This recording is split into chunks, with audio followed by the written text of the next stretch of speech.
చేస్తూ పూజించే భక్తి ఎంతో చూస్తున్నావుగా.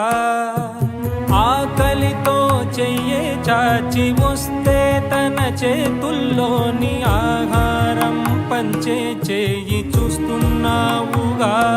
నిన్ను చూడ జనమంతా జగమంతా తిరుగుతారే, సులభంగా నిన్ను చేరే దారెవరు తెలుసుకోరే.